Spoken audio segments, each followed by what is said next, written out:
पिताजी कितने अधीर लग रहे हैं, अवश्य मुझ पर क्रोधित होंगे। पिताजी मुझे क्षमा कर दीजिए, मुझसे भूल हो गई। मैं विश्वास दिलाता हूँ आज के बाद ऐसा कभी नहीं होगा। नहीं पुत्र, तुम्हारे जीवन का अंत कैसे हो सकता? तुम हमें छोड़कर कैसे जा सकते हो? तुम्हें तो मुझसे बहुत बड़ा व्यापारी बनना है, बहुत बड़ा, मुझसे भी बड़ा। पिताजी ये कैसे देख रहे हैं? पुत्र तुम कैसे चले गए पुत्र? तुम्हारे माँ तुम्हारे बिना क्या करेगी पुत्र? मैं यहाँ हूँ तो वहाँ कैसे हूँ? और माँ मुझे गोद में भरकर क्यों रो रही हैं? और ये क्यों कह रही हैं कि मैं चला गया हूँ? मैं तो यही हूँ माँ, मैं तो यही हूँ, मैं कहीं नहीं गया। माँ रोइए मत। माँ आप सुन क्यों नहीं रही हैं? तुम तो प्रभु की कृपा के रूप हो बल्लाल। प्रभु तुम्हें कैसे छीन सकते हैं हमसे? तुम मुझे छोड़ के कहीं नहीं जा सकते बल्लाल, उठो। पिताजी आप ही कहिए ना उन्हें, आप ही बताइए ना उन्हें कि मैं आप दोनों के पास हूँ।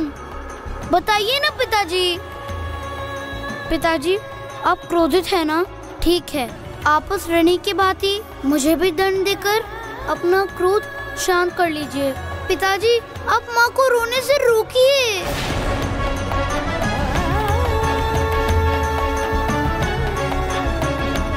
क्षमा कर दीजिए पिताजी, आज के बाद ऐसा कभी नहीं होगा। अपना क्रोध त्याग कर माँ को समझाने में मेरी सहायता करें। आइए।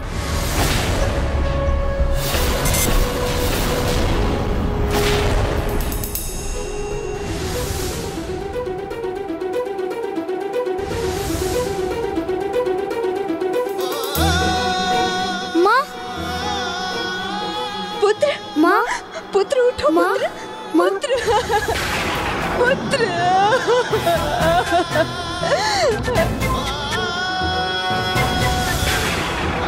माँ। मित्रों तुम मुझे देख सकते हो, मैं यही हूँ। देखो इधर मित्र, मुझे देखो ना, इधर देखो ना। मित्रों मैं गेंद उठाता हूँ, फिर उसके बाद हम सब भूलकर खेलेंगे, सब पहले जैसा हो जाएगा।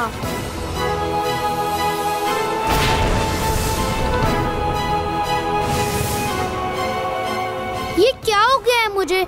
ना ही मैं किसी का ध्यान आकर्षित कर पा रहा हूँ, ना ही मैं किसी को स्पर्श कर पा रहा हूँ। मैं क्या करूँ? मैं सबको कैसे विश्वास दिलाऊं कि मैं यही हूँ? वीणा के तार को तुमने इतना कसकर बांधा कि वो टूट गया। एक बालक को अनुशासन की चक्की में पीसकर तुमने उससे उसका बचपन ही नहीं, उसके प्राण भी छीन लिए। सत्य कड़वा होता है कल्याण भैया। ऋणी व्यक्ति के समान तुमने अपने पुत्र को भी भयभीत कर दिया था, और भय का परिणाम तो भयंकर ही होता है कल्याण भैया, भयंकर ही होता है। बालक को भयभीति नहीं, आतंकित भी कर दिया था कल्याण ने। इतना कठोर कोई पिता कैसे हो सकता है? इतनी कड़ाई की कि बालक भय से ही कांप उठा। नहीं, पिताजी का कोई दोष नहीं है, ये सब मेरा दोष है। आप पिताजी को बुरा भला मत कहिए।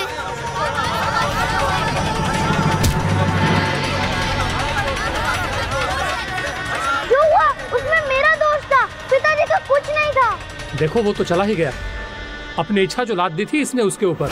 हाँ भाई, कल्याण ने एक नहीं सुनी तो अपनी करो, मत सुनो किसी की, तो लो अब भूख तो। कोई मुझे क्यों नहीं सुन सकता? क्यों नहीं सुन सकता? मैं तुम्हें सुन सकता हूँ।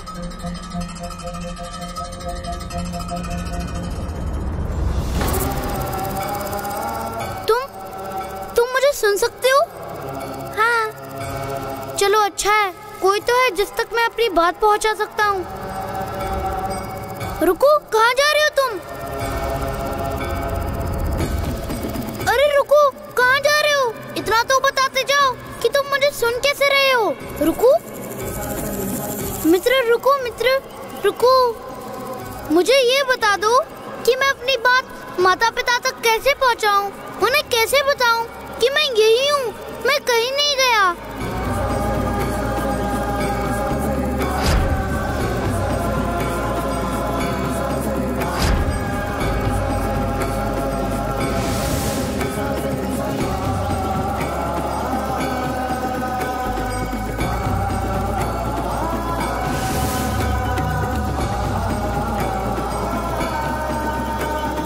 तुम तो मेरे मित्र हो।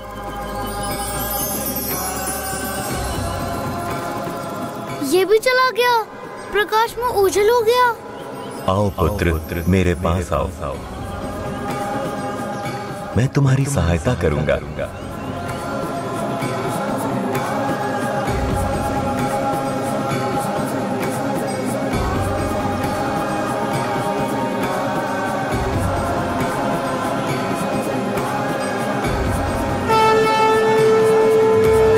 मेरा तो एक ही परिचय है पुत्र, मैं ईश्वर हूँ। मैं तो एक ही हूँ, किंतु मेरे भक्त मुझे भिन्न रूपों में भिन्न नामों से जानते हैं।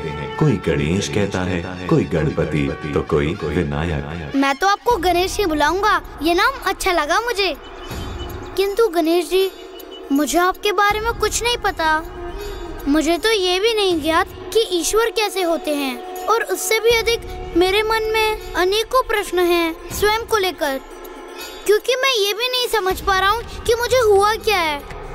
अच्छा, तो मैं सर्वप्रथम तुम्हें लेकर तुम्हारे प्रश्न का ही उत्तर देता हूँ। सुनो, तुम्हें बस इतना हुआ कि तुम अपने पिता से भयभीत हो गए और गिर गए, आहत हो गए, और अब तुम जीवन और मृत्यु के बीच की अचेत अवस्था में हो। और यदि तुम फिर जागृत होना चाहते हो तो तुम्हें उसका अवसर भी मिलेगा। हाँ, मुझे अवसर चाहिए। मेरी माँ का दुख, पिताजी पर लगते दोष सहना मेरे लिए असहनीय है। तो हो जाओ जागृत। कौन रोक रहा है तुम्हें पुत्र?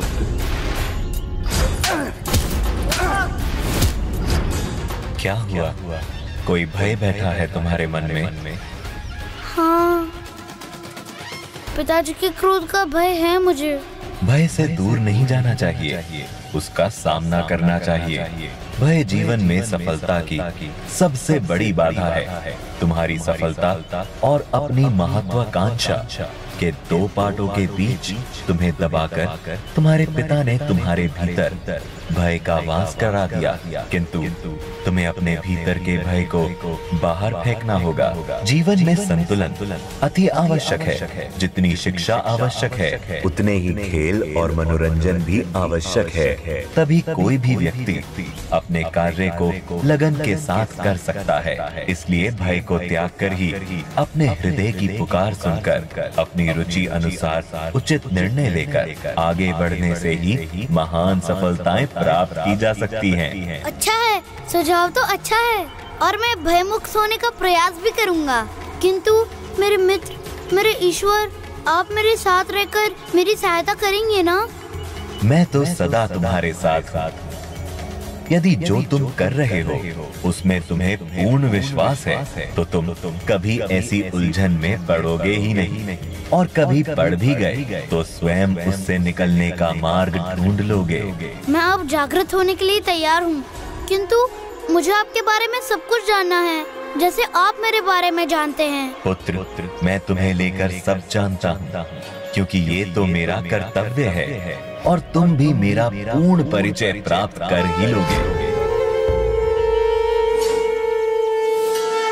किंतु उचित समय पर उचित माध्यम से। किंतु कब? वो समय कब आएगा? जब तुम इस अचेतावस्था से निकलकर चेतना प्राप्त करोगे और फिर धर्म पथ पर चलोगे।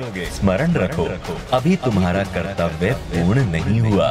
तब तो मुझे शीघ्र जागृत होना होगा। माँ रो रही होंगी, मेरी सहायता कीजिए ना गणेश जी।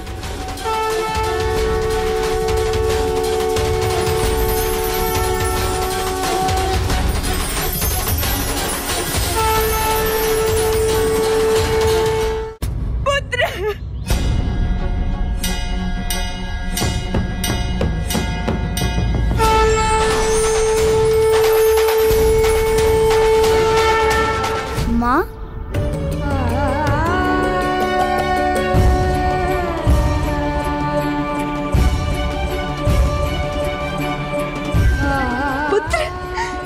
जीवित हो पुत्र?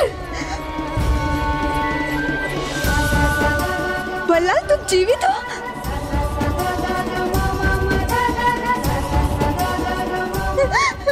बल्लाल, बल्लाल मेरे पुत्र, बल्लाल तुम जीवित हो? मेरे पुत्र, मेरे पुत्र।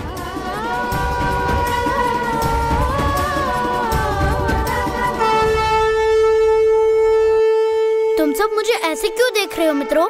ये तो चमत्कार है, बहुत बड़ा चमत्कार है। हाँ, अन्यथा मृत्यु के बाद कोई जीवित नहीं होता। हाँ, मैं जानता हूँ, ये मेरे मित्र, मेरे ईश्वर गणेश जी का चमत्कार है। क्या हुआ? आप सब लोग यहीं पर हैं? जाइए, जाइए अपना कार्य कीजिए। मेरा पुत्र अब कुशल है, चलिए जाइए। तो जाओ।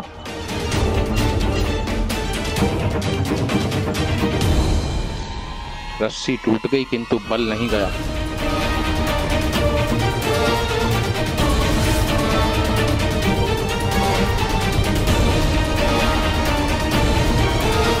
बस स्वामी, आज मैं आपको इसे एक भी शब्द नहीं कहने दूंगी।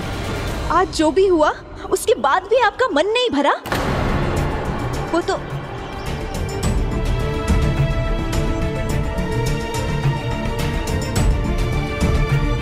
भय से दूर नहीं जाना चाहिए, उसका सामना करना चाहिए। भय जीवन में सफलता की सबसे बड़ी बाधा है। क्षमा कर दीजिए पिताजी, कुछ दिनों से बिना आपकी अनुमति के मैं अपने मित्रों के साथ खेल रहा था। तुम कुशल हो ना पुत्र? हाँ पिताजी, मैं कुशल हूँ, किंतु मैं इसके लिए भी क्षमा चाहता हूँ कि मेरे कारण आपको बुरा भला सुनना पड़ा। इस समय इस बात का कोई महत्व नहीं है पुत्र, किंतु तुमने जो किया, मेरी आंखों में धूल झोंककर अन्य बालकों के साथ खेलकूद किया, क्या यह उचित था? किंतु मेरे मित्र, मेरे ईश्वर, आप मेरे साथ रहकर मेरी सहायता करेंगे ना? मैं तो सदा तुम्हारे साथ। यदि आप मेरे साथ हैं तो मैं बता देता हूँ, मेरे भीतर बैठा भय इतनी शीघ्र मुझे अपने प्रभाव से मुक्त नहीं होने देगा। बोलो पुत्र, मैंने कुछ पूछा है तुमसे? नहीं पिताजी, ये उचित नहीं था। अच्छी बात है, तुम्हें अपनी भूल समझ में आ गई, किंतु सदा स्मरण रखना पुत्र, मैं ये जो कर रहा हूँ तुम्हारे स्वर्णिम भविष्य के लिए कर रहा हूँ। तुम्हें अपने से भी अधिक निपुण और सफल व्यापारी बनाने के लिए कर रहा हूँ। इसलिए आशा करता हूँ फिर ऐसी घटना कदापि नहीं होगी।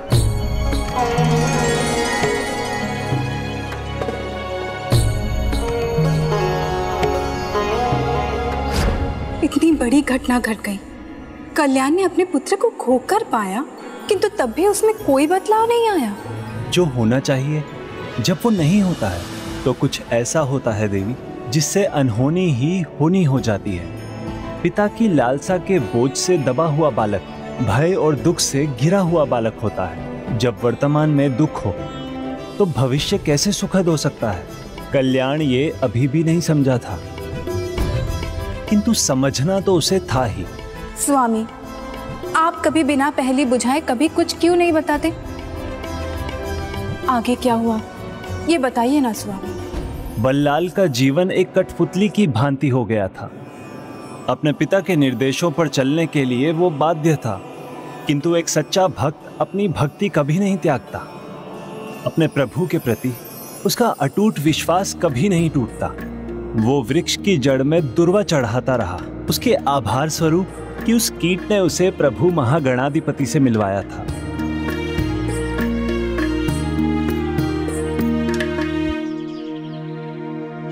मेरे मित्र, मेरे ईश्वर प्रभु गणेश जी से मिलवाने के लिए बहुत बहुत धन्यवाद। और हाँ, उनसे कहना कि मैं भय से भयभीत नहीं होने का प्रयास करूंगा और धीरे धीरे भयहीन हो जाऊंगा। मित्र, अब मुझे जाना होगा।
लाल आओ ना हमारे साथ खेलो।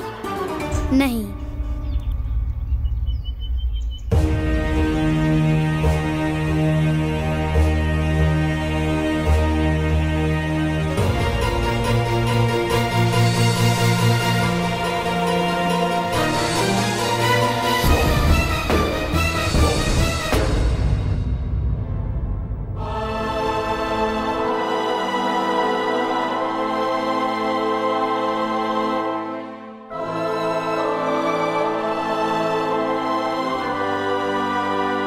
इस प्रकार ये कुछ और समय चलता रहा, किंतु जहां विश्वास है वहां भय श्वास कहां ले सकता है। तो धीरे धीरे बल्लाल का भय भी कम होता जा रहा था।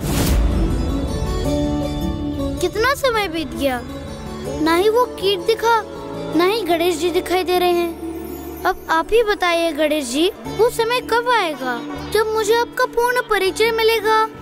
और कौन बताएगा मुझे ये?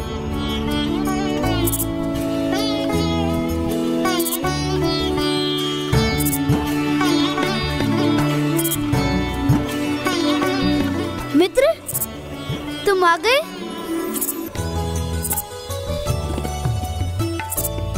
मित्र रुको, कहाँ जा रहे हो? मित्र सुनो, अरे कहाँ जा रहे हो? मुझे गणेश जी के पास लेकर जा रहे हो क्या? रुको रुको मेरे लिए। किंतु मुझे तो गुरुकुल भी जाना है, इसके पीछे गया तो देर हो जाएगी, और देर हुई तो पिताजी का क्रोध जाग जाएगा।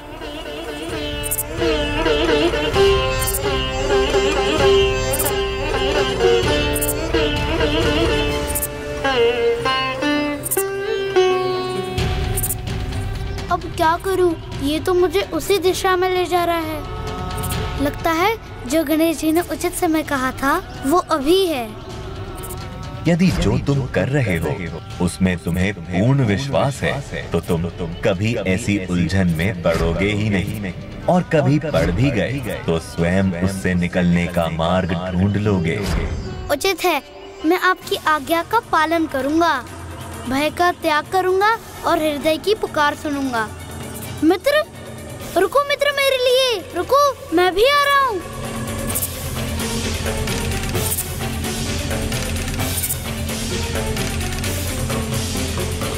अभी तो यही था, कहाँ गया? अब कहाँ ढूंढूं उसे मैं?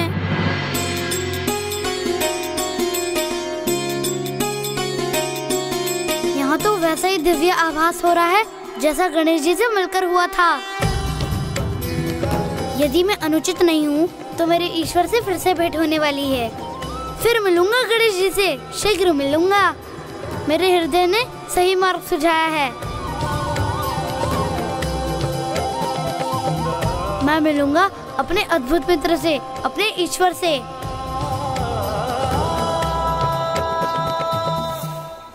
गणेश जी,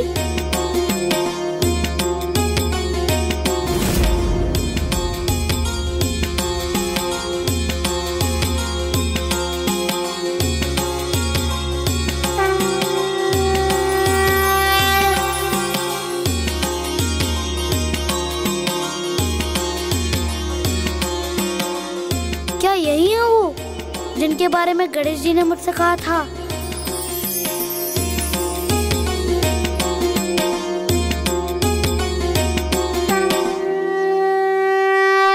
स्वागत है पुत्र, मुझे तुम्हारी ही प्रतीक्षा थी। बिना देखे इन्हें कैसे ज्ञात हो गया कि मैं यहाँ हूँ?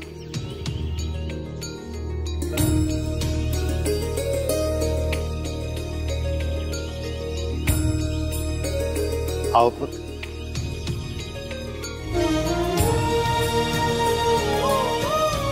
लो, प्रसाद ग्रहण करो।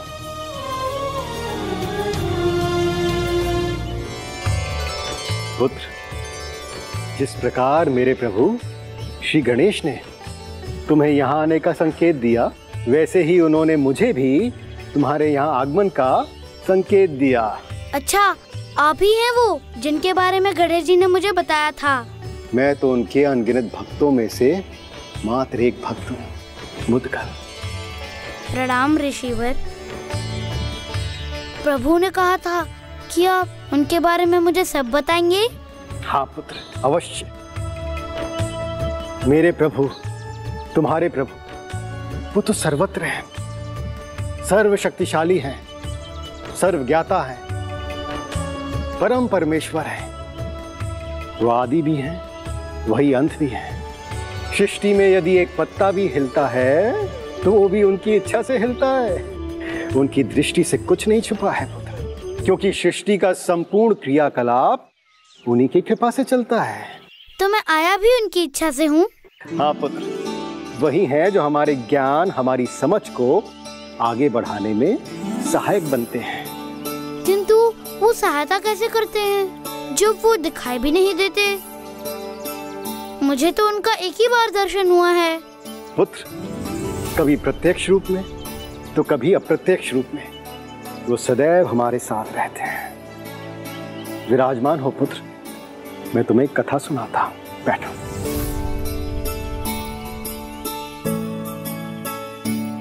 आओ पुत्र, मैं तुम्हें एक उदाहरण देता हूं। एक ऋषिवर पथरीले पहाड़ के मार्ग से जा रहे थे। तभी अचानक उन्हें एक चिड़िया का मीठा स्वर उनके कानों में गिरा। वो आश्चर्यचकित होकर रुके। ऐसे स्थान पर चिड़िया कहां से आ गई? उसी मार्ग पर बस ये पता लगाने वो रुके, और तभी आगे के मार्ग पे चट्टान गिर गई। यदि ऋषिवर उस मार्ग पे आगे बढ़ रहे होते तो चट्टान के नीचे कुचल गए होते। इस प्रकार प्रभु ने अप्रत्यक्ष रूप में ऋषिवर की रक्षा की और उनकी सहायता की। चलो, मैं तुम्हें दूसरी कथा भी सुनाता हूं।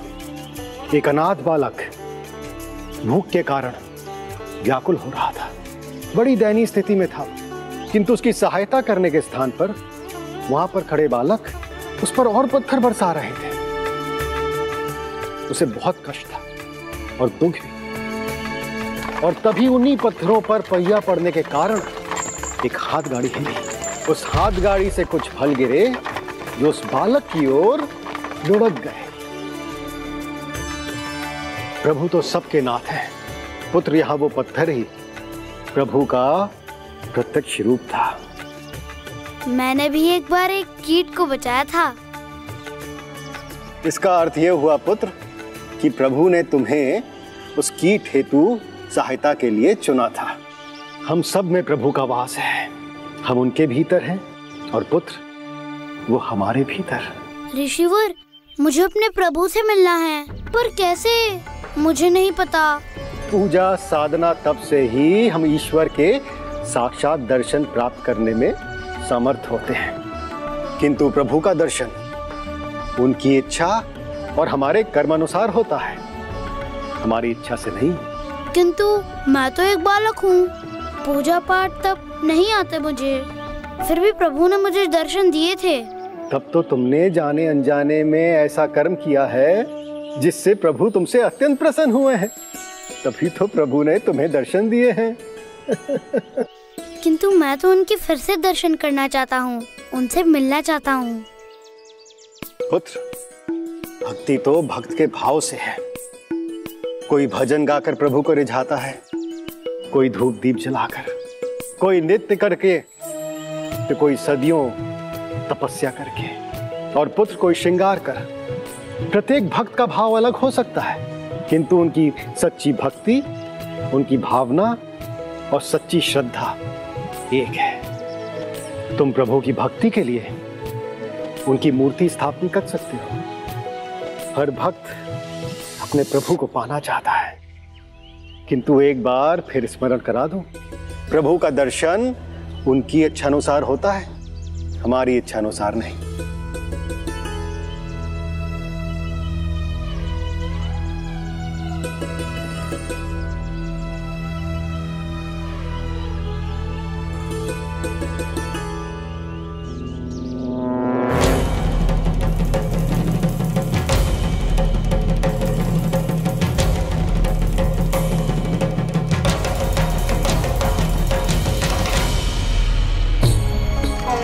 मेरे प्रभु, तुम्हारे प्रभु, वो तो सर्वत्र है। सृष्टि में यदि एक पत्ता भी हिलता है तो वो भी उनकी इच्छा से हिलता है।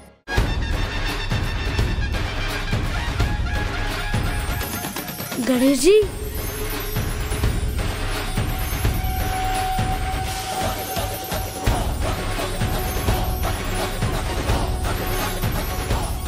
सब जगह गणेश जी ही दिखाई देते हैं।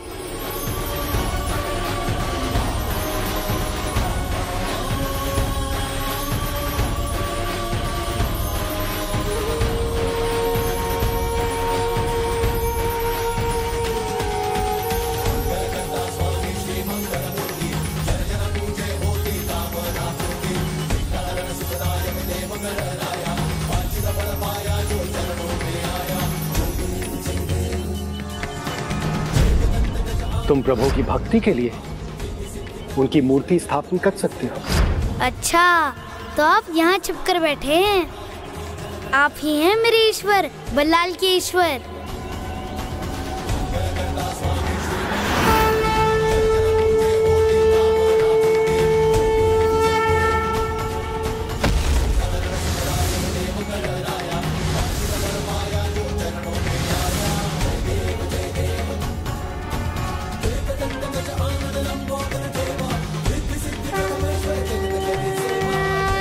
मेरे ईश्वर तो मुझे मिल गए, अब उचित स्थान ढूंढना है। कहाँ स्थापित करूं इन्हें? नहीं, वहाँ नहीं, इस ओर नहीं, वहाँ भी नहीं।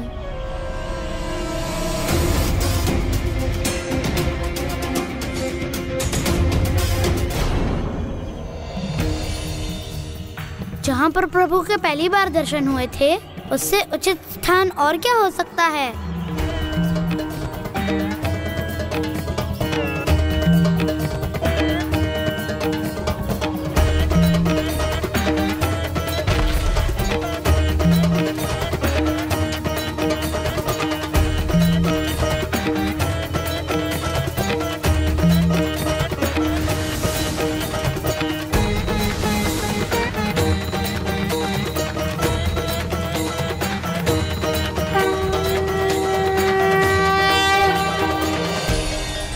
प्रभु, मेरे पिताजी के दंड से मेरी रक्षा कीजिए। गुरुकुल का समय समाप्त हो गया है और मैं अभी भी यही हूँ। वो मुझे देखकर अवश्य समझ जाएंगे कि मैं आज गुरुकुल नहीं गया। सहायता कीजिए प्रभु, सहायता कीजिए।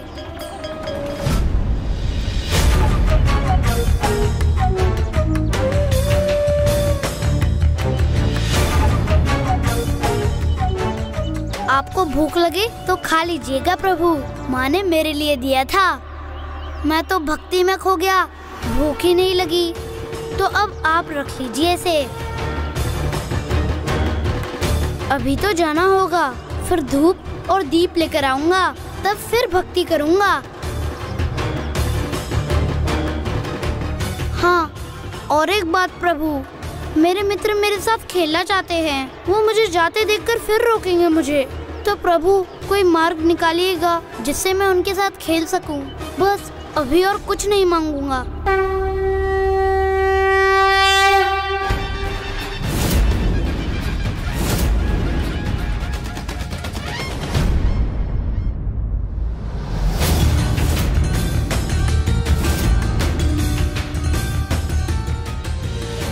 पिताजी के क्रोध से भय लगता है मुझे, किंतु प्रभु ने कहा था भय जीवन की सबसे बड़ी बाधा है, तो इस बाधा को मुझे दूर करना होगा।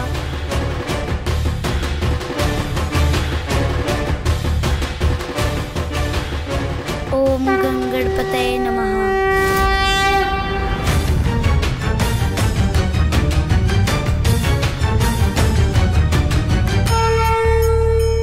कहाँ थे तुम?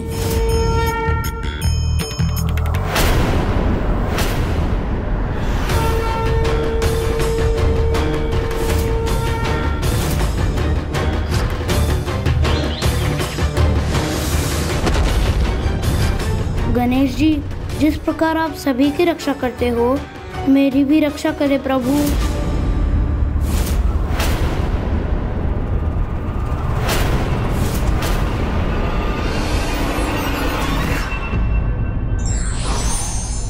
भय सफलता प्राप्ति के मार्ग की सबसे बड़ी बाधा है और आत्मविश्वास सफलता प्राप्ति का अचूक उपाय। For more updates, subscribe to our channel, Click the show links and enjoy watching the videos.